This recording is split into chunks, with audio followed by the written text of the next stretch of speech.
intenções para o seu patrão não dormir. Tem uma casa na beira da estrada que só tem cone e canetada. O seu polícia que vive ali mandou eu parar e mandou eu dormir.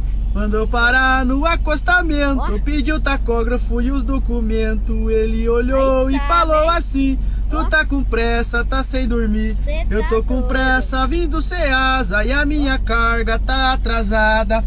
Ele me deu a multa e falou pra mim: por 11 horas tu vai dormir. Porque a lei agora é dormir no mínimo por 11 horas. Porque a lei agora é dormir no mínimo por